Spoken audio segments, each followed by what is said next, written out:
Visakha drugs కేసులో CBI విచారణ స్పీడ్గా కొనసాగుతోంది.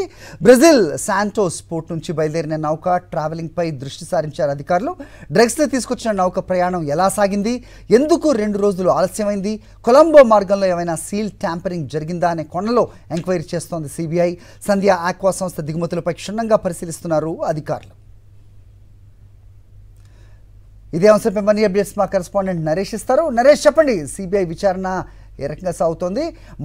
మార్గ మధ్యలో ఏదైనా ట్యాంపరింగ్ జరిగిందా అనే కోణంలో ఎంక్వైరీ చేస్తున్నట్టుగా చూస్తున్నాం. ఏంటి మీ దగ్గర ఇన్పుట్స్? సరే, పూర్తి స్థాయిలో కూడా ఈ డ్రగ్స్ కేసు సంబంధించి సిబిఐ అన్ని వైపుల నుంచి కూడా దర్యాప్తు చేస్తున్న పరిస్థితి కనిపిస్తుంది. అందులో భాగంగానే అయితే బ్రెజిల్ నుంచి శాంటోస్ పోర్ట్ నుంచి బయలుదేరిన నౌక ట్రావెలింగ్ మ్యాప్ ఏ విధంగా ఉంది, అదేవిధంగా మధ్యలో ఎక్కడైనా సరే ప్యాకేజ్ కి సంబంధించి డ్రగ్స్ మిక్స్ చేసే అవకాశం ఉందా, అసలు కంటైనర్ ఎవరైనా ఓపెన్ చేసే అవకాశం మన క్రమంలో కూడా దర్యాప్తు చేస్తున్న పరిస్థితి. అందులో భాగంగానే శాంటోస్ పోర్ట్ నుంచి బయలుదేరిన తర్వాత నౌక ట్రావెలింగ్ మ్యాప్ ఏ విధంగా ఉంది, అదేవిధంగా పిన్ టు పిన్ మొత్తం ఎక్కడి నుంచి ఎక్కడి వరకు వచ్చింది, మధ్యలో ఎంతసేపు ఆగే అవకాశం మన క్రమంలో కూడా దర్యాప్తు చేస్తున్నాం. అందులో భాగంగానే పోర్ట్ అధికారుల దగ్గర నుంచి పూర్తి సమాచారం తీసుకున్నారు. అసలు ప్యాకేజింగ్ లోనే డ్రగ్స్ కలిసాయా లేదా మార్గం మధ్యలో ఈ డ్రగ్స్ ఏమైనా చేరాయా అని కొంత దర్యాప్తు మొదలైంది. బ్రెజిల్ నుంచి బయలుదేరిన ఈ కంటైనర్ విశాఖకు 2 రోజులు ఆలస్యంగా వచ్చినట్లుగా గుర్తించారు. ఎందుకంటే సంధ్య ఆక్వా సంస్థ ప్రతినిధులని కొన్ని ప్రశ్నలు అడిగిన తర్వాత ప్రతినిధులు చెప్పిన సమాచారం ప్రకారం అనుకున్న సమయం కన్నా 2 రోజులు లేటుగా ఈ కంటైనర్ విశాఖపట్నం పోర్టుకు చేరుకోమని చెప్పారు. సాధారణంగా బ్రెజిల్ నుంచి విశాఖపట్నం పోర్టుకు కంటైనర్ షిప్ వచ్చేందుకు సరాసరి 7 నుంచి 8 రోజులు పట్టే అవకాశం ఉన్నట్టుగా తెలుస్తుంది. అందులో భాగంగానే ఈ షిప్ 10 రోజులు విశాఖ చేరుకుని తెలుస్తుంది. ఎందుకంటే 10 రోజులు అంటే సుమారు 2 రోజులు 7 నుంచి 8 రోజులు అనుకోగా 2 రోజులు గ్యాప్ ఉన్నట్టుగా తెలుస్తుంది. 2 రోజులు ఎందుకు ఆలస్యమైంది, మధ్యలో కంటైనర్ ఏమైనా మిస్ప్లేస్ చేశారా, లేకపోతే ప్యాకేజింగ్ లో డ్రగ్స్ కలిసాయా, లేకపోతే మధ్యలో ఎక్కడైనా సరే కంటైనర్ ఓపెన్ చేసి డ్రగ్స్ మిక్స్ చేసే అవకాశం అనుకోవడం దయ చేస్తున్నారు. అయితే మరోవైపు బ్రెజిల్ కు ప్రత్యేకంగా సిబిఐ బృందాలు వెళ్ళనున్నాయి. అక్కడికి వెళ్ళిన తర్వాత సంధ్య ఆక్వా సంస్థ ప్రతినిధులు బ్రెజిల్లో కొంతమంది ఫోన్ కాల్స్ మాట్లాడినట్టుగా, ఈమెయిల్స్ అదేవిధంగా వాట్సాప్ చాటింగ్ కూడా చేసినట్టుగా గుర్తించారు.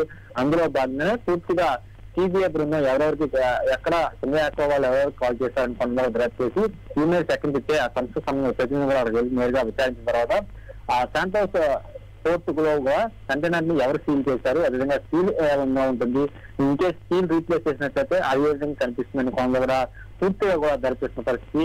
అయితే సిబిఐ బృందం బ్రెజిల్కి వెళ్ళిన తర్వాత పూర్తిగా ఈ కేసు సంబంధించి ఒక అవగాహన వచ్చే అవకాశం ఉంది. ఎందుకంటే కొలంబో నుంచి విశాఖ వచ్చేందుకు ప్రతి ఒక్క నౌక కూడా 3 రోజుల సమయం పడుతుంది. అయితే మొట్టమొదటిగా శాంటోస్ పోర్ట్ నుంచి కొలంబో అదేవిధంగా ఏ సమయంలో మొదలైంది, అర్ధరాత్రి సమయంలో ఎంతవరకు కూడా బెర్తింగ్ సమయంలో అంటే విశాఖపట్నం పోర్టు సంబంధించి ఆ బెర్తింగ్ సమయంలో కంటైనర్ రీప్లేస్ చేసే అవకాశం కనిపిస్తుందా అని కూడా ప్రశ్నతే సిబిఐ అధికారులు పూర్తిసారి ప్రయత్నిస్తున్నారు. సరే, అయితే మార్గ మధ్యలో 2 పోర్ట్లని వెళ్లాల్సి ఉండగా దాన్ని కూడా అక్కడ వెళ్లకుండా స్కిప్ చేసింది అనే వార్త కూడా వినిపిస్తోంది. నరేష్, దాని గురించి ఏమన్నా ఇన్పుట్స్ ఉన్నాయా? అవును హరి, సాధారణంగా అంటే ఇప్పుడు ఈ సంధ్య ఆక్వాకు సంబంధించి ఇది ఒక ఫీడ్ నేపథ్యం, అంటే రొయ్యలకు వేసే ఫీడ్ కోసం ఈస్ట్ మెటీరియల్ తెచ్చామని సంధ్య ఆక్వా ప్రతినిధులు చెప్పడం జరిగింది సిబిఐకి.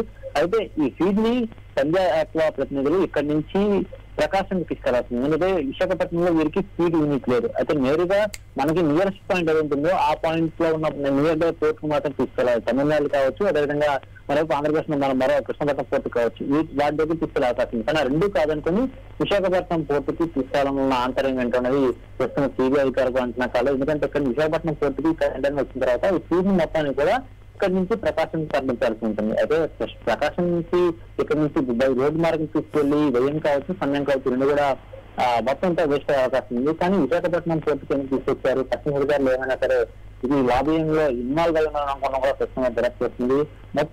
పోర్టు సంబంధించి ఓపెన్ నెట్వర్క్ ఎక్స్ప్రెస్ ఆధ్వర్యంలో ఈ డ్రైవ్స్ తో కూడిన container cargo Julian and gang and cargo ship సంబంధించి హెచ్ఎస్ఎల్ఏ కంటైనర్ టెర్మినల్ నుంచి మార్చి 6వ తేదీన మధ్యాహ్నం సుమారు 12 గంటల 10 నిమిషాలు అంటే వాళ్ళు చెప్పిన రికార్డ్స్ ప్రకారం మధ్యాహ్నం 12 గంటల 10 నిమిషాల సమయానికి అక్కడి నుంచి బయలుదేరినట్టుగా చెప్పారు. అక్కడి నుంచి షెడ్యూలింగ్ ప్రకారం ఈజిప్ట్ లోని డమిటా కంటైనర్ టెర్మినల్ కు, ఆ తర్వాత న్యూయార్క్ టెర్మినల్ లోని బెట్టింగ్ కావాలని అప్పటికే ఆప్షన్ ఇవ్వడం జరిగింది. అయితే ఆ 2 పోర్టులకు వెళ్లకుండా ఈ స్కిప్పింగ్ చేశారని కూడా ఒక వాదన వినిపిస్తుంది. అయితే ఇక్కడ అంటే మొత్తం ఆంధ్రప్రదేశ్ చేరుకున్న తర్వాత 2 తమిళనాడు ఇండియా చేరుకున్న తర్వాత తమిళనాడు మరోవైపు ఆంధ్రప్రదేశ్ మరొక పోర్టు కాకుండా విశాఖపట్నం ఏ విధంగా వచ్చిందో అదేవిధంగా మొత్తం అంతా ఇంకో ఏదైతే మార్చి 6వ తేదీన బయలుదేరిందో అక్కడి నుంచి షెడ్యూల్ ప్రకారం ఉన్న ఈజిప్ట్ లో ఉన్న సమీట కంటైనర్ టెర్మినల్ కు తర్వాత న్యూయార్క్ ఛానల్ లో ఉన్న బెట్టింగ్ కావాల్సిన ఎందుకు చెప్పారు, రెండు ఉన్న బెట్టులను ఎందుకు స్కిప్ చేశారు, నేరుగా ఆ టెర్మినల్ సంబంధించి నౌకకు సంబంధించి నేరుగా సాయంత్రం 4 గంటలకు ఎందుకు బెల్జియం చేరుకుందన్న కోణంలో కూడా ప్రస్తుతం సిబిఐ అధికారులు దర్యాప్తు చేస్తున్నారు. మరి ఓకే నరేష్.